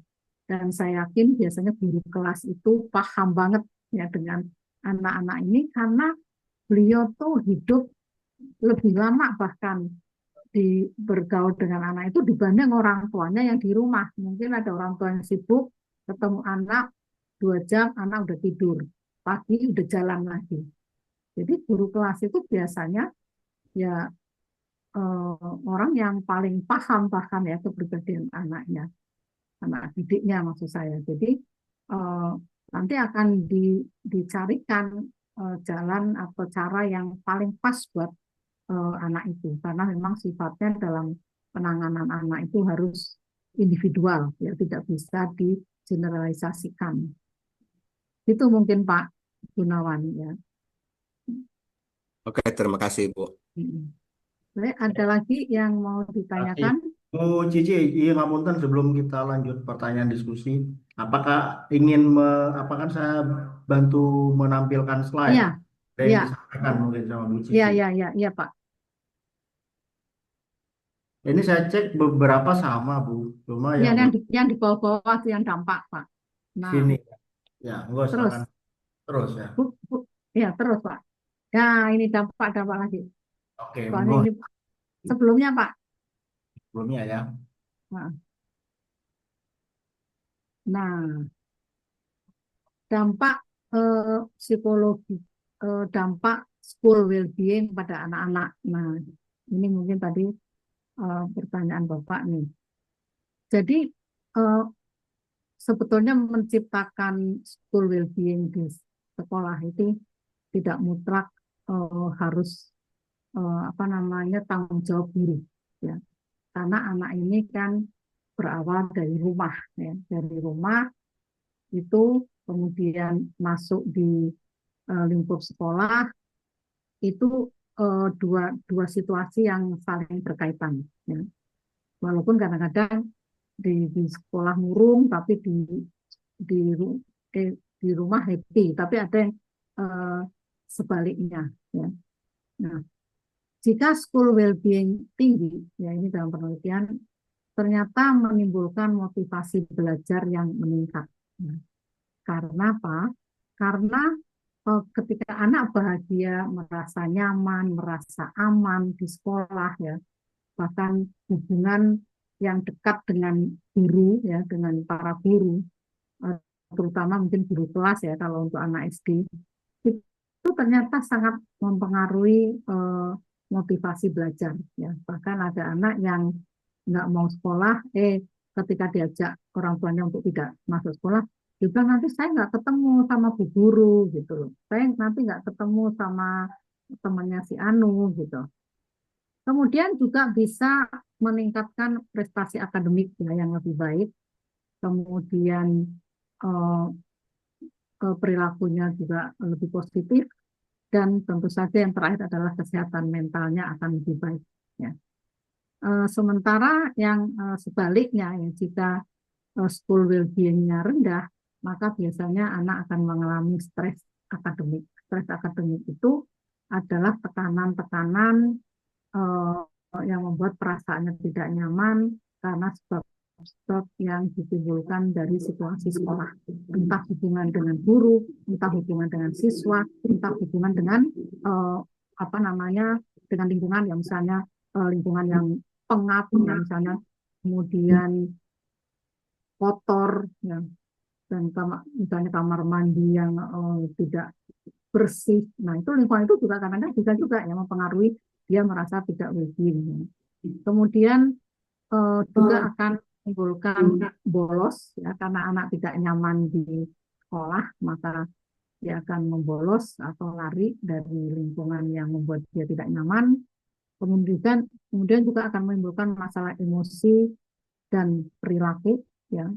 Kadang-kadang sekolah-sekolah yang terlalu membuat tekanan yang tinggi bagi anak sehingga anak merasa stresnya berat, itu dia biasanya akan kabur ya, dia akan lari, dan itu pasti akan menimbulkan dari perasaan itu dia akan menimbulkan perilaku yang negatif biasanya. Jadi dalam penelitian itu kenapa anak-anak itu ikut tawuran, padahal sebetulnya anak-anak itu bukan anak-anak yang pemberani ya, tapi pengaruh teman yang negatif itu akan membuat anak juga akan meniru perilaku negatif ketika sebetulnya dia memang merasa tidak bahagia di sekolahnya. Ya. Kemudian juga cenderung menimbulkan depresi. Ya. Jadi ada risiko depresi dan burnout akademik. Burnout itu mungkin bahasa gaulnya BT. Ya. Jadi burnout itu stres ya, stres yang menimbulkan seseorang jadinya apa ya, seseorang yang menimbulkan perasaan yang benar-benar tidak nyaman ya, kemudian perasaan yang benar-benar pengen lari dari apa namanya, dari lingkungan itu ya, karena lingkungan itu membuat dia stres, itu namanya burnout. Burnout itu jenuh ya, bahasa bahasa Indonesia jenuh. Orang kalau jenuh kan udah nggak bisa mikir apa-apa. Itu. Lanjut, coba Mas. Kayaknya masih ada Mas. Nah, school well-being dalam praktek pendidikan ya. Bagaimana strateginya menciptakan iklim sekolah yang aman dan positif? Yaitu upaya yang dilakukan oleh guru ya dan pihak sekolah itu adalah menerapkan aturan yang adil, konsisten, dan transparan. Ya. Jadi jangan guru itu membuat aturan yang terhadap anak A itu akan berbeda dengan anak B walaupun dengan tingkat kesalahan yang sama. Itu membuat anak merasa tidak nyaman karena diperlakukan tidak adil. Ya. Kemudian membangun rasa aman psikologis, ya, tidak mempermalukan, tidak menghakimin. Jadi ketika guru mendapati anak yang punya kesalahan, itu sebaiknya guru akan menegurnya pun itu juga harus melihat kondisi anak. Ya, artinya jangan menegur di depan teman-temannya. Mungkin yang paling ideal ya panggil ya gitu ya panggil. Tapi mungkin ada orang mengatakan biar aja, biar dia malu di lingkungannya. Ya. Memang perasaan malu ini ada dua kemungkinan ya. Karena perasaan malu itu kan satu satu kondisi yang membuat dia juga cemas ya. Dia akan berubah menjadi lebih baik atau dia akan membuat dia lebih buruk. Ya. Jadi kalau rasa malu itu karena dia stres, itu biasanya mekanismenya dia akan fight, ya, dia akan melawan atau dia akan eh, flight, dia akan kabur. Hmm, itu. Jadi guru juga tetap mempertimbangkan perasaan rasa aman psikologis si anak. Kemudian upaya mengintegrasikan nilai respect dan empati dalam budaya sekolah. Ini penting sekali ya bahwa tidak hanya siswa itu harus respect terhadap guru, ya, tapi juga harus respect terhadap teman sejawatnya, ya, teman sekolahnya, teman lain. Juga harus memiliki sifat empati, ya, empati itu perasaan ya bagaimana dia ikut merasakan perasaan orang lain, ya, perhatian dan lain-lain. Kemudian ini untuk strategi menciptakan iklim sekolah aman dan positif. Yang kedua, pembelajaran yang berpusat pada siswa atau student center learning, ya, yaitu melibatkan siswa dalam diskusi dan pengambilan keputusan kecil. Banyak siswa yang akhirnya dia merasa tidak percaya diri, merasa diabaikan karena di kelas tidak pernah diikutkan dalam satu diskusi, ya tidak pernah ditanya, seolah keberadaannya itu nggak ada, ya. Nah itu membuat dia akhirnya merasa tidak nyaman. Kemudian beri ruang ekspresi, ya anak disuruh presentasi, dilibatkan dalam proyek kreatif, kemudian refleksi diri, ya jadi anak itu sekali-kali dikasih kesempatan bagaimana dia persepsinya dia terhadap dirinya, ya. Kemudian mungkin ada positifnya, ada negatifnya, tapi sebaiknya kita orang tua itu ketika kita mau merubah negatifnya, kita awali dengan positifnya dulu. Misalnya kamu ini kan orangnya rajin, orangnya ini itu baru nanti masuk negatifnya. Tapi kenapa kamu melakukan ini gitu loh. Jadi anak itu udah terangkat dulu harga dirinya. Ya. Tapi jangan dasar kamu tuh ini kayaknya negatif, so kayaknya aku ini nggak ada positifnya sama sekali depan guru. Nah itu. Kemudian juga perlu menyesuaikan metode belajar dengan gaya belajar. Nah, ini memang secara psikologis penting ya. Jadi metode belajar dengan gaya belajar. Tapi kan ini guru menghadapi anak-anak dalam situasi klasikal ya. Barangkali kalau sekolahnya jumlah siswanya tidak banyak, guru akan mudah ya menyesuaikan. Karena setiap anak itu punya gaya belajar masing-masing ya. Jadi dengan gaya belajar masing-masing itu memang perlu difasilitasi dengan metode belajar yang sama sehingga nanti hasilnya akan lebih maksimal. Ya. Kemudian dukungan sosial dari guru dan sekolah. Nah, school well-being anak itu tidak akan tercipta tanpa dukungan sosial dari guru dan sekolah. Di sini guru berperan sebagai support system, bukan hanya sekedar pengajar. Ya. Kemudian layanan bimbingan konseling itu juga proaktif, ya, jadi tidak menunggu anak sampai sakit dulu, tapi ketika ada gejala-gejala yang ada sesuatu yang berbeda, itu sebaiknya konseling atau guru BK itu sudah tanggap dan bisa mengantisipasi. Ya. Kemudian melakukan program mentoring atau peer support itu juga banyak manfaatnya. Ya. Dan yang keempat adalah penguatan kompetensi sosial emosional. Ya. Yaitu misalnya latihan regulasi emosi, kemudian mengembangkan empati dan keterampilan sosial, juga melakukan pelatihan untuk coping stres akademik ya. Ketika beban tugas banyak, waktunya juga waktunya terbatas. Nah, bagaimana anak-anak ini tetap produktif, yaitu misalnya dengan memanage waktu, ya memanage pelajaran, kemudian ya memanage dirinya, kapan dia harus belajar, kapan dia harus istirahat, kapan harus bermain dengan teman, itu akan cukup efektif ya untuk penguatan kompetensi sosial emosional. Masih ada lagi nggak Pak Mas Har?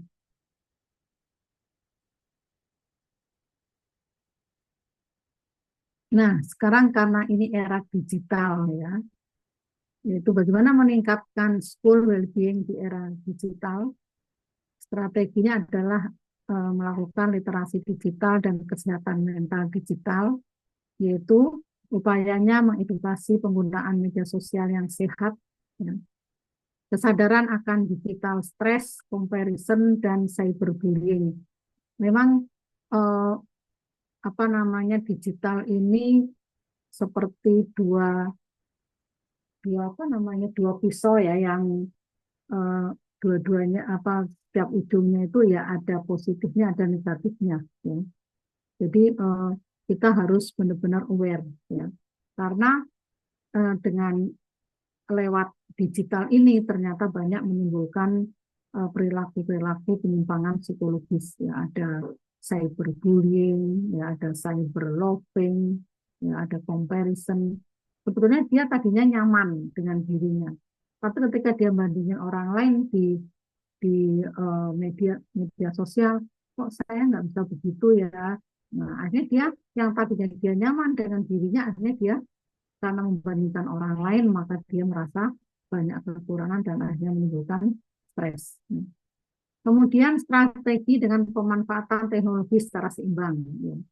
Kita memang tidak bisa lepas ya dari perkembangan teknologi, dan selama perkembangan teknologi itu memang sangat bermanfaat untuk pengembangan diri, pengembangan sosial, ya, pengembangan pembelajaran, itu tetap kita bisa gunakan, tapi kita juga harus mempunyai keseimbangan.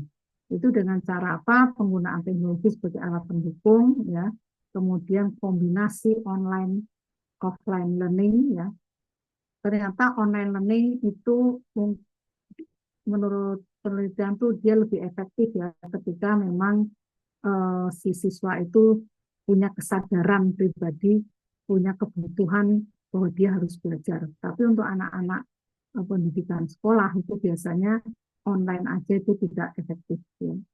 Seperti saya mengajar S2 online itu luar biasa aktifnya, ya, nggak kalah dengan pada saat mereka offline, karena memang kesadarannya beda. Ya. Memang dia ingin mencari, ingin tahu tentang materi yang saya berikan misalnya. Kemudian mengurangi tugas repetitif berbasis gadget, ya, jadi jangan semuanya harus cari di internet, apalagi sekarang ada yang gampang banget diakses ya. Nah, kemudian strategi penguatan relasi di tengah digitalisasi ya. Jadi kadang-kadang dalam penelitian itu yang namanya loneliness ya, kesepian itu ternyata bukan kesepian fisik ya, tapi kesepian psikis. Itu yang tadi karena dia selalu temennya hanya digital ya, temennya hanya medsos, hanya HP aja.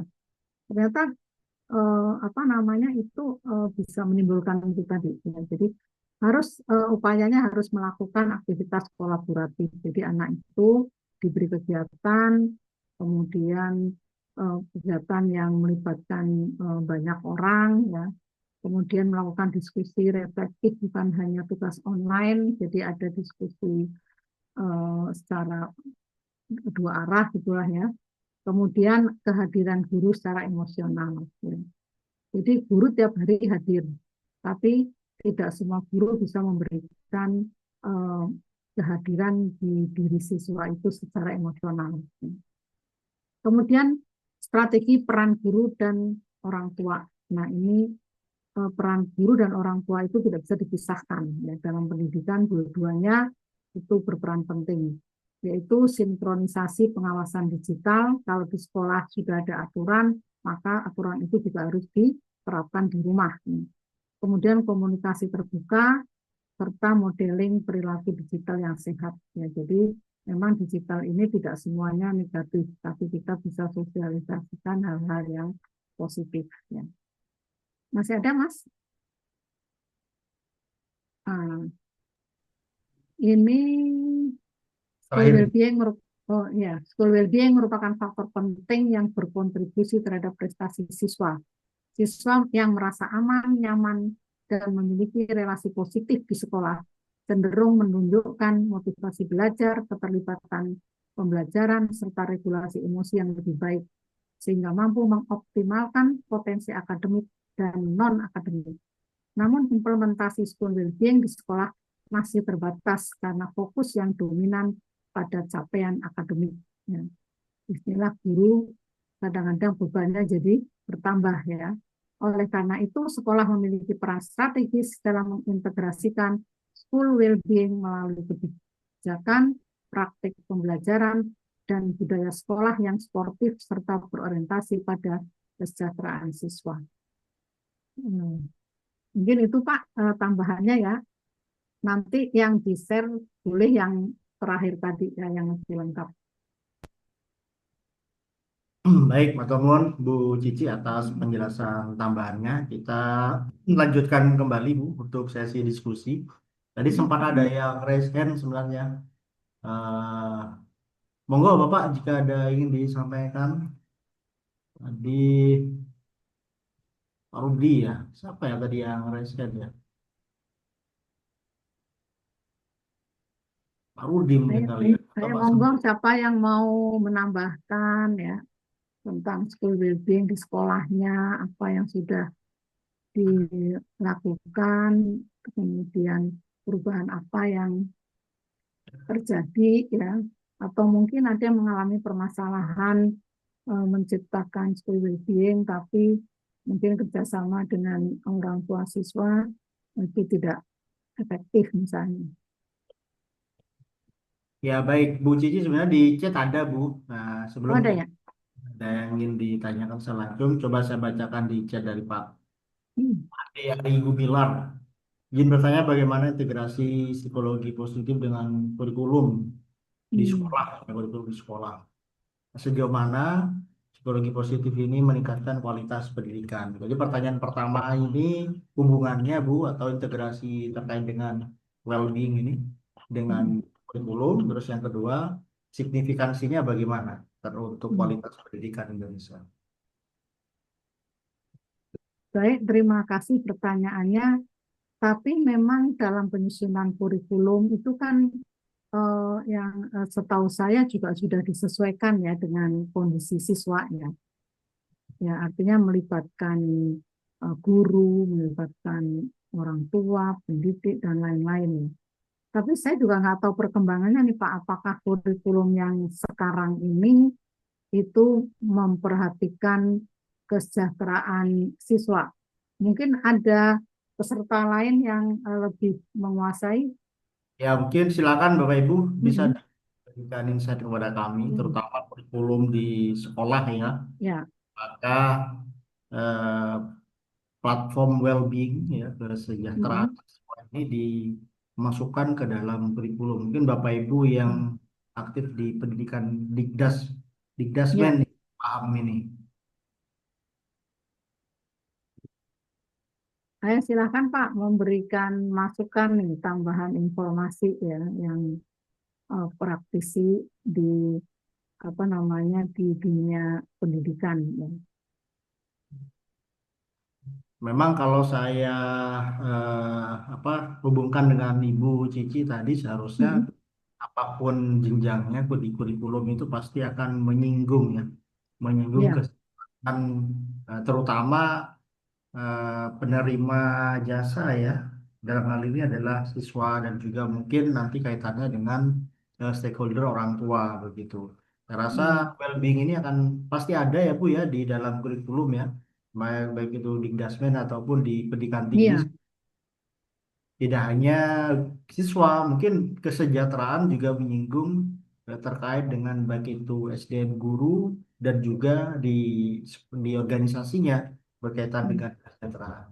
Saya rasa ada ya Bu Cici ya. Ada kan ada Hmm. psikomotorik ya, ada kognitif, ada afektif ya. Itu kan juga menjadi perhatian di dalam Ya, pelajaran sekolah ya. ya dan juga dalam asesmennya juga Mm-mm. mengatur ketiga ranah itu ya. Nah ini Pak Iya. Nur Ali, Agus, ini Pak Agus begitu ya. Silakan Pak Agus. Iya, terima kasih Pak. Bu, perkenalkan saya Pak Agus. Saya pengen bertanya, untuk sistem kurikulum sekarang itu dengan adanya aturan dari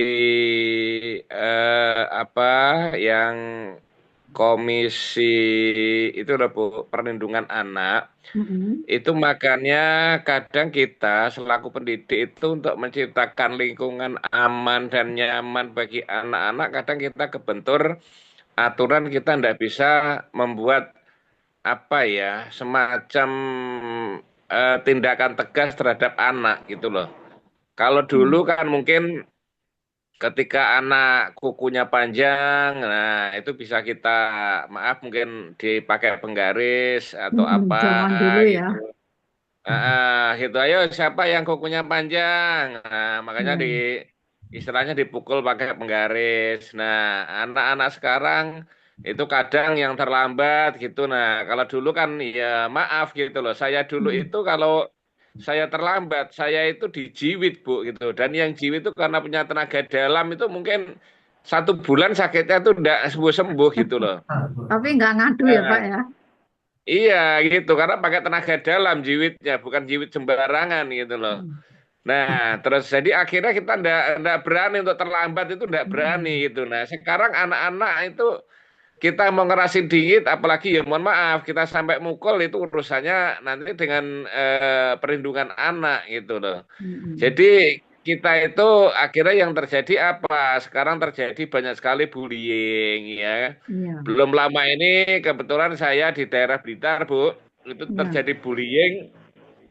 Satu anak hampir dipukul itu 20 anak, Bu. Ya, Waduh. oh. Fisik ya Pak ya. Nah, gitu loh. Jadi akhirnya kita sedih gitu loh. Nah, sementara guru untuk membuat ketegasan itu tidak berani gitu. Nah, itu menurut Ibu gimana? Atau solusinya gimana, Bu?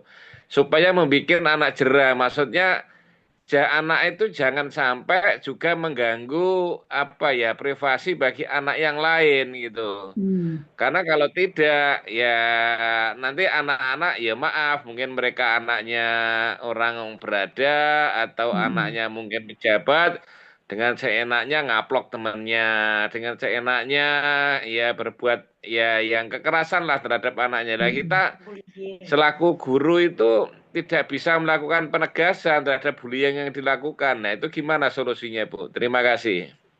Baik Pak Nurali Agus ya, ini memang fenomena yang terjadi sekarang ini. Jadinya kan dilema ya Pak ya. Ya, Satu pihak kita sebagai pendidik ingin menerapkan pendidikan di anak tersebut, tetapi tadi ada pengaruh eksternal yang nanti akan berdampak akhirnya ya pada keputusan kita. Nah, kalau secara psikologi sih sebetulnya hukuman itu bukan nggak perlu Pak. Ya, hukuman itu perlu karena hukuman itu selain reward ya, selain memberi penghargaan, jadi selain reward, punishment itu juga perlu. Karena punishment itu juga bisa merubah perilaku. Ya. Hanya saja punishment itu tidak harus dilakukan secara fisik. Kenapa? Karena punishment yang berupa fisik itu bisa menimbulkan eh, menimbulkan sakit psikis. Jadi misalnya gini, kalau kalau ditabok, sakitnya luar biasa. Itu sakit itu bisa hilang, tapi sakit hati itu yang susah hilang, Pak. Jadi anak itu kan untuk bahagia kan nggak boleh merasa sakit hati. Dia harus merasakan bahwa hukuman ini adalah tanda bahwa kamu melakukan kesalahan. Tapi ingat ya, hukuman itu harus setara dengan kesalahan. hukuman itu harus adil. Kalau si A nyontek, kemudian ditarik bukunya, ada B nyontek, kemudian dipukul, itu anak akan sakit hatinya. Hukuman yang menimbulkan sakit hati itu membuat anak frustasi dan tidak merubah perilakunya. Jadi memang dalam psikologi hukuman itu perlu, tapi harus setara dengan kesalahannya, harus diberikan segera. Jangan melakukan kesalahannya minggu lalu, sekarang baru dipanggil, dimarahin, itu udah nggak efektif. Ya. Jadi kalau kesalahan itu supaya dia ada perubahan perilaku, maka harus dilakukan segera dan sesuai dengan tingkat kesalahannya, serta harus diberikan secara adil. Bapak gimana, saya melakukan begini, Bapak pukul. Itu kemarin Bapak nggak pukul, dia suruh pulang aja. Nah, itu kalau sudah begitu, kewibawaan kita juga dilakukan. Ya. Jadi memang perlu Pak, tapi tadi harus setara dengan kesalahannya, diberikan segera dan harus adil. Ya, sehingga itu nanti akan efektif merubah perilaku. Sama aja ketika kita mendidik anak. Anak kita ada 3, yang satu melakukan kesalahan yang sama dengan kakaknya dibiarin, adiknya dipukul. Nah, itu tidak membuat jerah. Artinya bahwa perubahan perilaku itu tidak terjadi ya, kalau memang secara psikis dia sudah merasa tidak diperlakukan adil. Itu Pak. Tapi kalau tentang kurikulum memang sebetulnya ya itu tadi dilematis ya. Karena pernah ada anekdot ketika guru melakukan apa gitu, dilaporkan polisi, terus akhirnya gurunya bilang ya udah sekarang bawa pulang anak-anaknya semua, dididik di rumah semua katanya. Gimana rasanya? Berat ya, berat rasanya mendidik anak. Udah ambil semua tuh, orang tua bawa anak-anaknya dididik di rumah katanya. Itu ekstrimnya tuh sampai begitu, karena tujuan guru itu kadang-kadang masih salah juga ya, walaupun tujuan kita baik ya untuk merubah perilakunya. Memang beda Pak generasinya. Zaman dulu disuruh berdiri sejam karena nggak membuat PR, dipukul tangannya. Kayaknya fine-fine aja ya, orang tua juga nggak ikut campur, anaknya juga akhirnya akan jerah. Memang sudah beda generasi. Mungkin itu Pak Nurali Agus, barangkali ada yang lain yang punya ide ya yang lebih efektif ya untuk merubah perilaku anak yang tidak kita kehendaki. Ya, tapi mungkin sedikit saya Bu, memberikan saran. Jadi mungkin kita selaku pendidik itu ada perkecualian. Jadi pendidik boleh melakukan kekerasan asalkan anak itu memang corom dibilang tuh bandelnya kelewatan gitu loh. Karena contoh sekarang anak-anak SMP, anak-anak SMA itu kan sudah bikin geng-geng sendiri gitu Bu. Nah, kebetulan kemarin itu juga sama. Di Blitar itu ada geng, terus akhirnya sampai membuli yang satu anak, dan akhirnya anak dipukuli dan sampai meninggal gitu loh Bu. Ternyata setelah ditelusuri itu anak itu sudah diperingatkan berkali-kali gitu loh Bu. Sudah dinasehati, sudah dimarahi. Tapi ya namanya anak muda merasa punya geng, akhirnya dia nggak takut terus melakukan pemukulan, akhirnya sampai anak meninggal. Karena akhirnya kan kasus jadi rame gitu loh Bu. Nah itu iya sebenarnya saya mengusulkan jadi terhadap perlindungan anak khusus untuk tenaga pendidik ya, itu ada perkecualian. Tenaga pendidik boleh melakukan kekerasan sesuai dengan kesalahan anak. Ya, Contoh guru setara di lah ya contoh guru di Jombang, anak tidak merapikan pakaiannya, disuruh merapikan, menantang berkelahi. Ayo kalau berani kamu berkelahi, kita di luar gitu lah. Seperti itu loh Bu, gitu loh. Nah itu gimana menurut jenengan? Ya, itu sebetulnya kembali lagi itu bisa kita telusuri dari pendidikannya di rumah kali ya Pak ya, yang nggak menghormatin orang tua. Guru ini kan kalau zaman dulu kan anak itu takut bukan karena dia tinggi besar ya, bahkan guru yang badannya kecil aja takut ya. Jadi takutnya itu secara psikis ya Pak, bukan fisik ya. Sehingga tadi dari rasa penghormatan ya, artinya anak itu benar-benar sama guru itu menghormati, kemudian ada rasa segan, sehingga dia nggak mungkin dia akan melakukan hal-hal yang negatif kepada guru. Seperti juga mungkin dia bisa samakan ketika dia harus menghormati orang tuanya. Kan guru ini kan sebetulnya wakil orang tua di sekolah kan gitu ya Pak.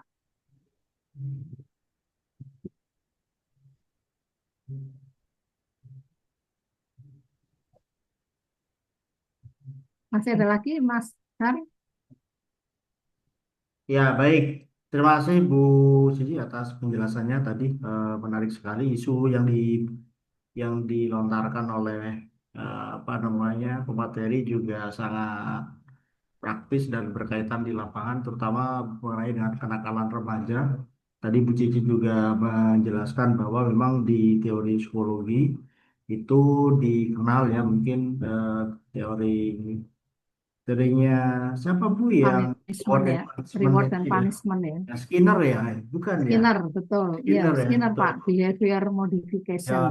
ya betul. Nah, di apa di behaviorism, pendekatan behaviorism memang kita Mm-mm. diperkenalkan untuk reward dan punishment. Cuman tadi kata kunci yang sangat cantik Punishment-nya ini yang disampaikan harus adalah diatur ya. setara tadi ya. Ya, Jadi eh, term yang digunakan oleh Bu Cici kata kuncinya adalah yang setara punishment-nya. Tentunya mm-mm. kalau ingin mengeraus menimbulkan well-being, punishment berupa fisik mungkin bukan merupakan sebuah solusi. Mungkin punishment kan banyak metode, entah itu Ya, dengan apa namanya itu penilaian begitu ya. ya. Kita Bahkan ada mas- punishment yang dia memberi tugas. Karena Nah, kamu nggak ya, melakukan ini, maka kamu saya punish dengan menuliskan misalnya eh, 5 halaman. Nah, itu kan punishment juga ya. punishment betul Nah, ya. karena Dan membuat dia punishment dalam capek. kondisi mendidik ya, tidak Iya, terkesan fisik begitu. Saya rasa iya. kalau disampaikan tadi Pak Agus, sarannya juga betul bahwa harusnya ke guru dalam memberikan jasa pendidikan atau mendidik tidak dikenakan atau diseret karena hukum. Kalau saya memberikan solusi bagi Bapak Ibu yang di sekolah, mungkin sebelum siswa MB gitu ya, siswa masuk gitu, ya kita berikan administratif kepada orang tua pernyataan atau kesediaan di Iya, awal. betul. Iya.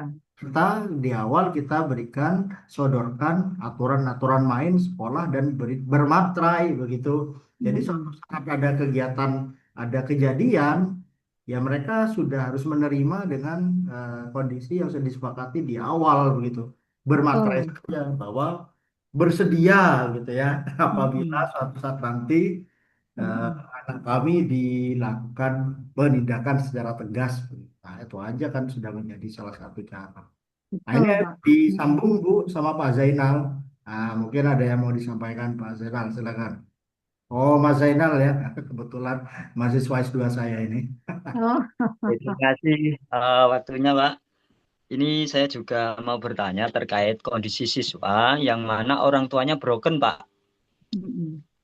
Eh, s- Banyak yang saya temui jika siswa itu orang tuanya broken, pasti siswanya itu tanda kutip saat di sekolah Bermasalah itu juga. pasti ada dua hal, Bu. Ada yang baik, ada yang positif. Yang baik itu nantinya orang tuanya sangat perhatian. Nah, di sini saya hanya mempertanyakan terkait anak yang negatif dalam bertindak saat mengikuti pembelajaran di sekolah. Yang pertama, orang tua yang broken home ini dengan kondisi sekolah yang full day, dia berpikiran orang tua itu pokoknya anak saya berangkat pagi pulang sore, saya serahkan ke sekolah tersebut. Intinya orang tua itu ingin mendapatkan hasil yang baik. Hmm. Tetapi orang tua ini juga memberikan fasilitas yang baik, Bu, kepada anak tersebut. Jika meminta apapun selalu diberi. Hmm. Sehingga anak ini saat mengikuti pembelajaran, selalu menginginkan sesuatu yang mana yang intinya sama dengan orang tuanya. Saya pingin ini, pingin ini, pingin ini.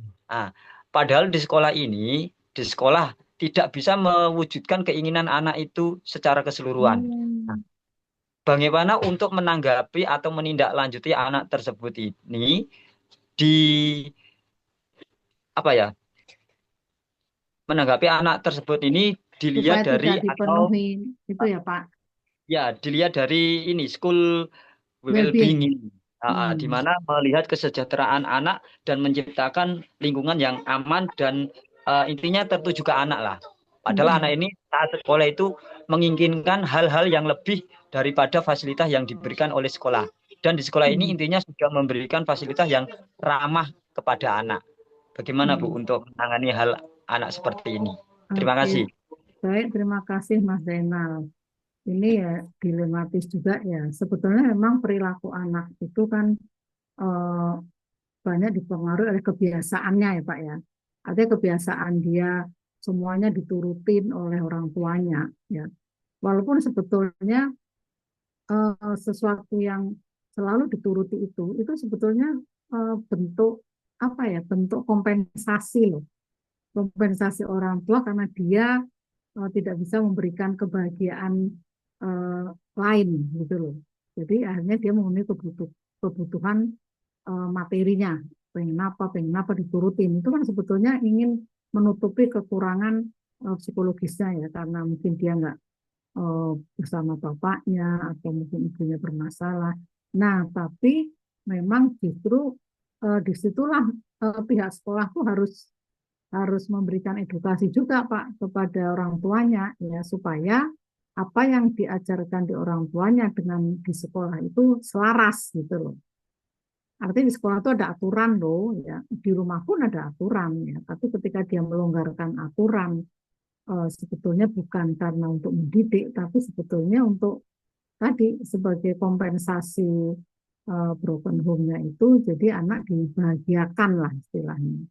Nah, tapi nanti dampaknya adalah tadi, jadi anak jadi semena-mena, terus bahkan menuntut lebih lingkungannya karena biasa dipenuhi.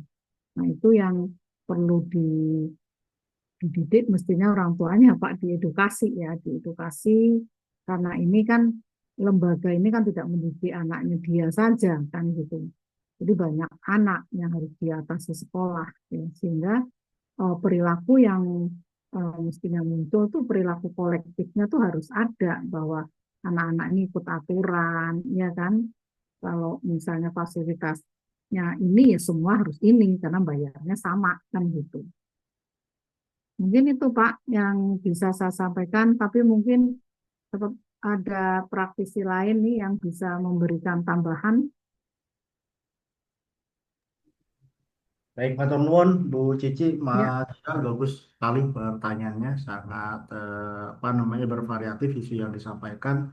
Nah, kalau memang ada kondisi siswa itu ada yang broken home, ada yang memang apa berangkat dari educated parents, ada non ya, educated parents ya mungkin yang jadi apa namanya yang jadi kebagian ruwetnya di pendidikannya ya gurunya ya Bu ya.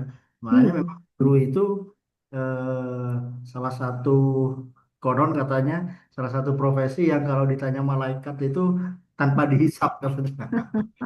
Mudah-mudahan Karena Pak, makanya saya senang jadi guru. iya, karena memang sebegitu beratnya tanggung jawab dan Iya, tugas yang diemban betul. mengalang-alai apa namanya orang tua ya, padahal juga Mm, jadi orang tua, jadi guru, padahal itu suatu hal yang mm, ya setiap orang bisa saja jadi orang tua ditakdirkan menjadi orang tua, mm, namun ditakdirkan menjadi guru kan satu hal ya, iya, satu hal yang mungkin apa namanya eksklusif begitu. mm. Bu Cici, saya rasa pada kesempatan siang hari ini kita cukupkan. Nah, nanti kita bisa elaborasikan dengan topik-topik yang lainnya. Tentu tadi saya juga tertarik well-being di lingkungan sekolah, terutama untuk kita ya Bu ya, selaku Iya, pendidik. Itu tentunya well-being itu ya penting untuk siswa agar mereka nyaman sekolah, belajar dan sebagainya. Tapi aktor utamanya adalah kita. Iya, guru. Terutamanya guru ya, sejauh mana ke apa namanya kesejahteraan. Bahkan kalau kita mengucapkan kata kesejahteraan itu pasti orientasinya macam-macam yang ditangkap oleh guru ya. Tidak hanya segi finansial, namun juga kita coba sasar di non financial ya, Iya, berkaitan dengan psychological well-beingnya ya Bu ya. iya, Yang iya, kita bahas betul. adalah di segi psychological well-being. Dan juga ada social well-being yang mana Mm-mm. ternyata kita juga penting juga di Iya, bermasyarakat ya Bu ya, betul, untuk Pak. well-being di bermasyarakat. Mm-mm. Baik, Bapak Ibu, Mm-mm. pada kesempatan siang hari ini kita cukupkan diskusi kita, sangat menarik, sangat hangat. Saya mungkin tidak akan menyimpulkan apa namanya yang disampaikan oleh Bu Cici secara mendetail. Oleh karena itu kami undang kembali Bu Cici untuk merangkum topik-topik yang telah disampaikan menjadi kalimat ringkas dan mengena. Dipersilakan Bu Cici untuk closing statement. Oke, baik. Terima kasih Mas Hardika ya. Jadi dalam kesempatan hari ini saya bahagia sekali. Saya senang bisa berbagi informasi ya tentang pentingnya school well-being ini. Jadi memang sebetulnya manusia itu harus well-being, ya, harus bahagia. Bahagia itu sebetulnya tujuan akhir manusia ya. Nah, tapi itu ada berbagai segi ya, ada yang namanya psychological well-being, ada social well-being, ada mungkin material well-being, ada school well-being karena kita semua pendidik, maka school well-being itu memang akrab dengan dunia kita. Ya. Jadi untuk menciptakannya tadi ya kita perlu apa namanya menciptakan. Jadi kondisi itu tidak tercipta eh, secara sendiri ya karena well-being yang artinya sejahtera itu mengindikasikan bahwa anak di sekolah itu merasa nyaman, aman, dan makmur. Makmur itu sebetulnya relatif ya, artinya dia tercukupi, ya tercukupi dan terbebas dari apa namanya kesulitan atau sesuatu yang tidak mengenakan ya.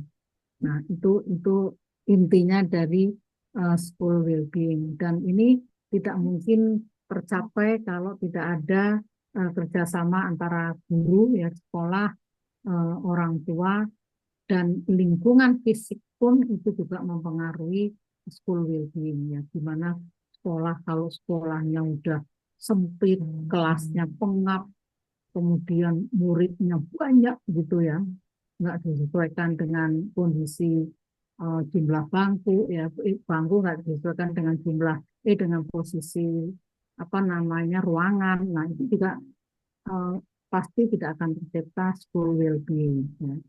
Tapi well-being ini harus diciptakan Pak ya, artinya tidak terjadi dengan sendirinya. Anak sekolah itu pasti melakukan merasakan well-being. Dan ini tidak selalu ter, terkait dengan sekolah yang mewah, ya. Karena fasilitasnya bagus, semuanya itu tidak juga. Karena well-being ini lebih kesejahteraan yang secara psikologis ya. Ada orang sekolah di desa dengan jalan kaki, mungkin tasnya butut, ya, dia jalan di jalan masih tanah, tapi ketika dia pulang dia happy banget ya, senyum-senyum, ketawa-ketawa, bercanda dengan teman. Tapi ada siswa yang antar jemput pakai mobil, mobilnya mewah, keluar dari sekolah langsung dijemput supir, tapi mukanya nggak menunjukkan happy, ya, nggak menunjukkan well-being, ya. Jadi well-being itu tidak selalu terkait dengan kondisi ekonomi, karena itu memang rasa yang dirasakan itu tidak selalu terkait walaupun sebetulnya materi ada ya tapi tidak mutlak ya fasilitas itu tidak mutlak ya. Tapi apa yang kita rasakan itu sifatnya subjektif ya.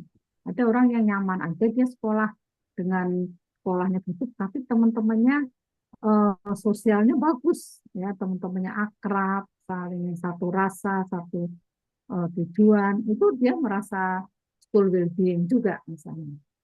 Mungkin itu ya Pak Mas Hardika ya, closing dari saya. Mudah-mudahan kita semua para guru ya itu bisa menciptakan school well-being di lingkungan kita ya, karena profesi guru ini menurut saya memang apa namanya sangat, kalau menurut saya sangat bangga ya jadi seorang guru, karena kita punya martabat menurut saya itu lebih tinggi karena kita lebih banyak memberikan amal jariah ilmu kepada generasi-generasi kita semua.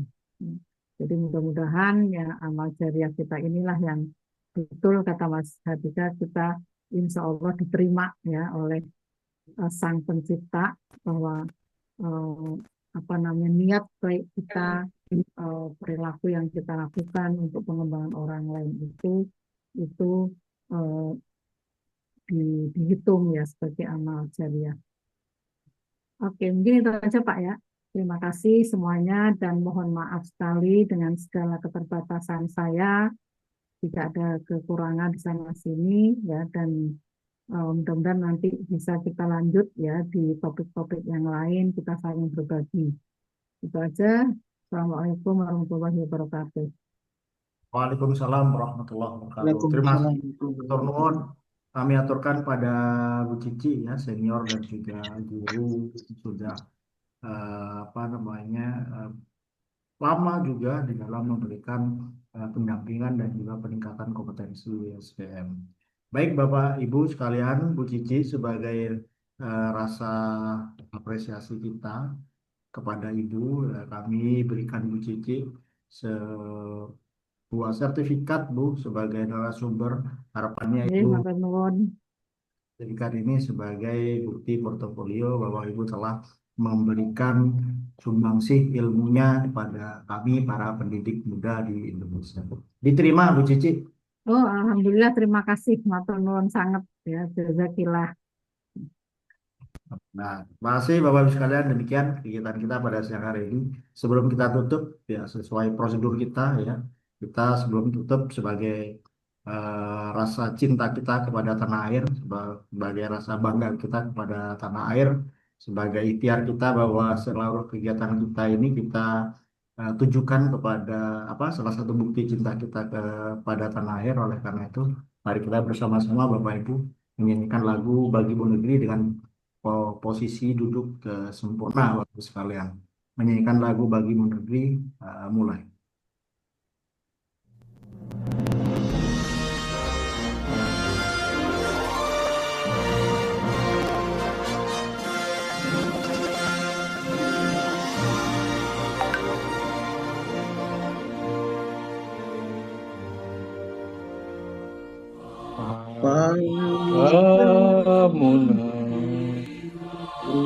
Kami berjanji pada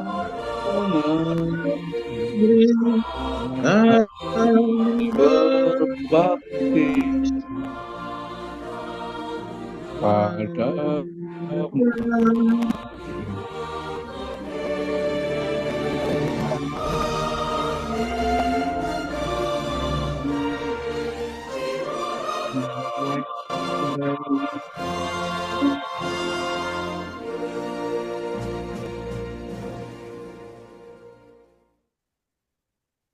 Baik, terima kasih Bapak Ibu. Sebelum kita tutup, saya izin untuk ambil gambar pada kesempatan pagi hari ini, siang hari ini. Mohon Bapak Ibu untuk dapat mengaktifkan videonya sebagai bukti dokumentasi kita kegiatan pada siang hari ini. Dalam hitungan ketiga, Bapak dan Ibu sekalian, 1, 2, 3.